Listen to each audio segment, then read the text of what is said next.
Hey there everyone, it's me, Fic Nuentis, and welcome back to another episode of White European America First. Today, I'll be talking to my 3,000 live viewers about conservative censorship. You know what I think is ridiculous is the liberals. They just blindly follow what CNN says. It's really quite pathetic. Yeah, who cares what the data says? Steven Crowder told me conservatives are being censored, so I know it's happening. Aren't liberals so ridiculous? They're all about cancel culture. It's really pathetic. Hold up, what's this? It looks like one conservative expressed one singular view that doesn't perfectly align with my own beliefs.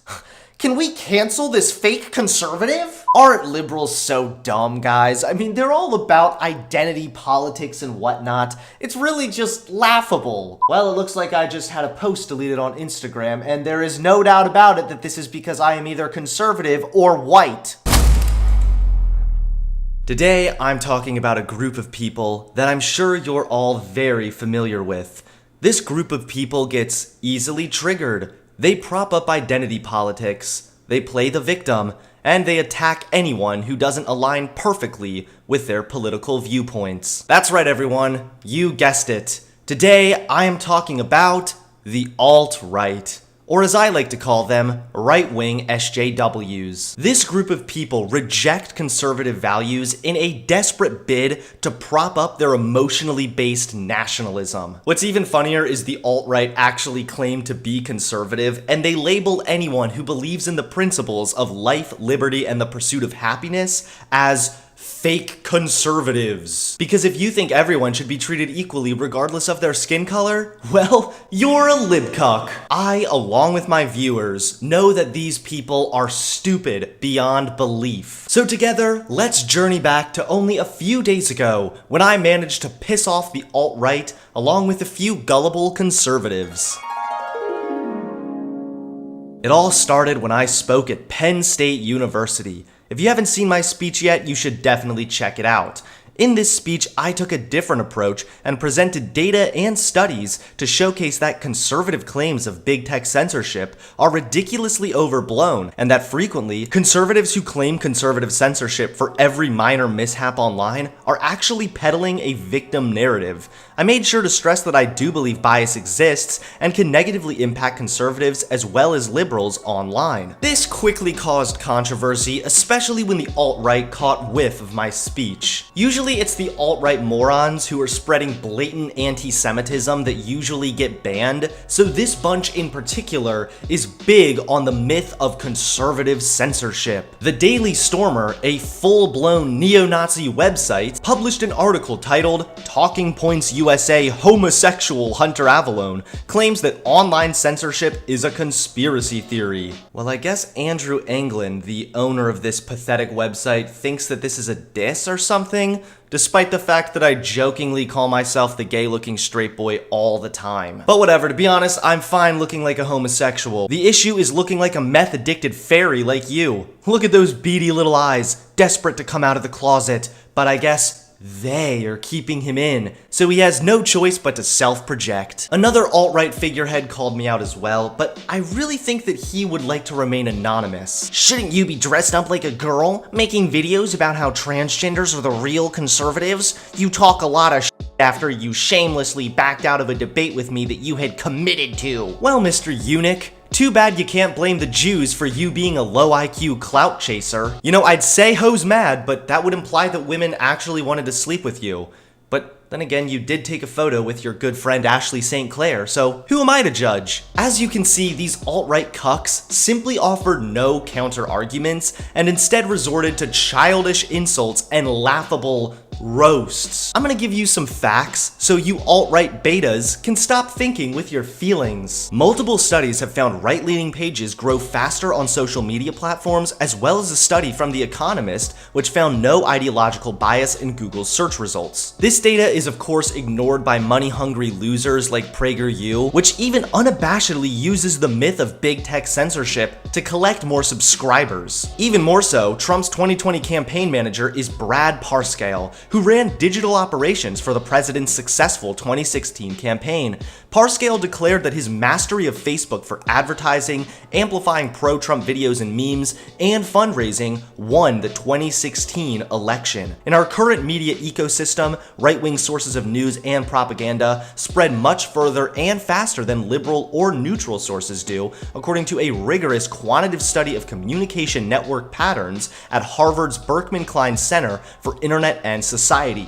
Internet platforms are demonstrably not silencing conservative ideas. If anything, the opposite is true. Like all of my opinions, I am providing data, studies, and facts to back them up. In this case, these facts contradict a common alt-right victim mentality. What's more, a lot of these alt-right lies about big tech censorship have seeped into more mainstream conservatism. So whenever an alt-righter is banned, far too many people believe that this is actually conservative censorship. Alt-righters are usually banned for violating the terms of service because they tend to spread blatant, non-egalitarian propaganda. The alt-right has sadly convinced you, the non-racist viewer, that your views are being censored for simply holding right-leaning beliefs. This is not true. On a large scale, big tech is not censoring conservatives the way we've been told. Lending further credence to my claim, next up, the boomer right began attacking me because I offered data that contradicted what Steven Crowder is peddling about conservative censorship. Big league politics, which appears to only exist to propagate a conservative safe space, mocked me for my substantiated claims that conservative censorship is an overblown victim mentality. They write, Avallone's comments come in spite of a mountain of evidence contradicting his point.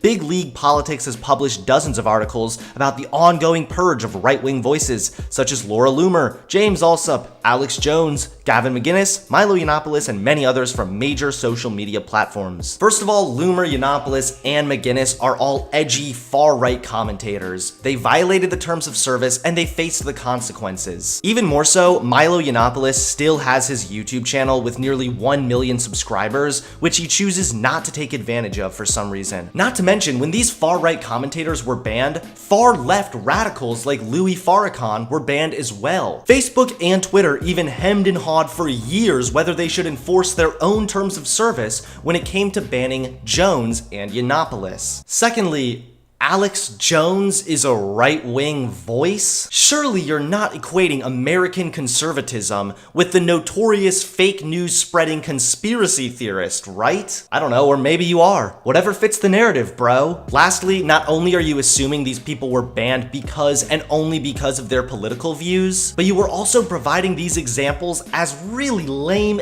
anecdotal evidence. If 5 black people walked up to you and told you that they'd experienced more racism since 2016. Therefore, that's proof that Donald Trump has made America more racist. I'm guessing you'd laugh in their face. These people were banned for violating the terms of service, and you cannot invoke anecdotal evidence to try and prove a broader issue that doesn't hold up when compared to the data. Even more so, if we're really gonna take this route, I guess the fact that LGBT content creators are suing YouTube, claiming that YouTube is allowing hate to spread on their platform, is proof that YouTube is anti-gay.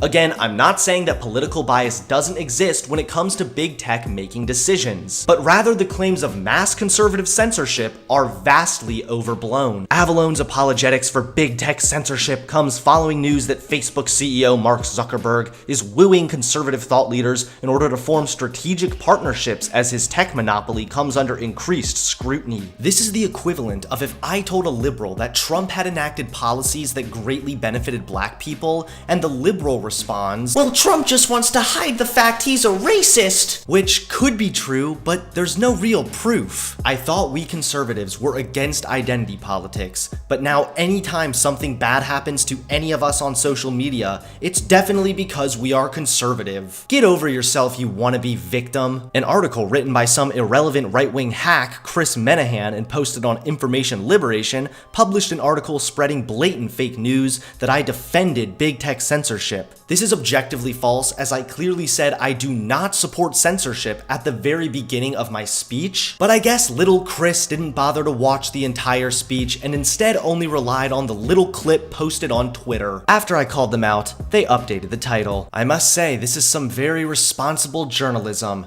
Even CNN is better than you guys, and trust me, that's saying a lot. In this article, they made fun of me and responded to the data I provided by citing counter-arguments? No. Did they respond with facts? No. Did they respond with feelings? Yes. They simply called me stupid. Wow, that's some big brain feelings, my friends. They then claimed that thousands of channels are getting banned for their political speech without providing any evidence. Next, they claimed Google has employed manual flaggers to make us believe these spooky flaggers are taking down poor innocent little conservative channels. However, the actual article, which was published on their own website, admits that Google was actually flagging anti-Semitic and racist search results. So unless you're claiming conservatives are the side of anti-Semitism and racism, which I do not think is true, what does this have to do with conservative censorship? I know that you want to be a victim so bad. I know you want some of that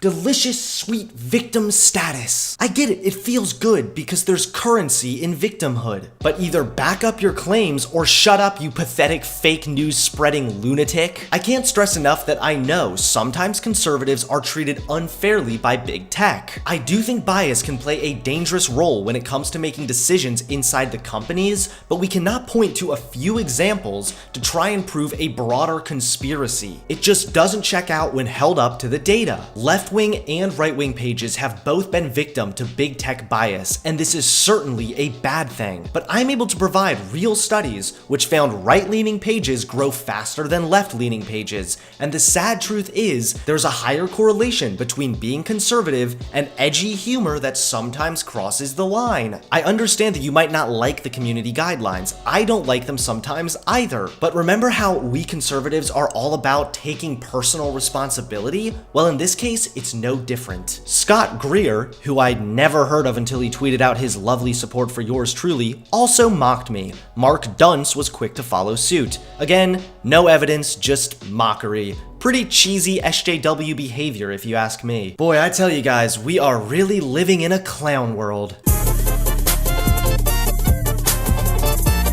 It's funny because a day after my speech, when I was catching a lot of heat from crybabies, Facebook actually came under pressure. Why, you might ask? Was it because of another conservative censorship scandal? Nope, it was actually since they included Breitbart in their news section. Oh, but this is probably just so Zuckerberg can prove he's not censoring conservatives, even though he's giving a platform to the largest conservative news publication to ever exist. All in all, this was a really disappointing experience. I've been a proud conservative for a long time, and to suddenly have popular right-wingers instantly turn their back on me for simply exposing a common conservative victim mentality was way too similar to SJW cancel culture. I've been a conservative all my life, and my criticism of conservatism is honestly coming from a place of care. I align with many conservative ideals, and we all need to be willing to accept criticism. We as conservatives want to win the culture war, but how can we do that if we refuse to challenge and improve our own ideas? Being open to new ideas is what makes conservatism great. So let's not skip out on one of these fundamental principles when it comes to someone presenting a new idea. You're not a victim, so let's stop pretending to be one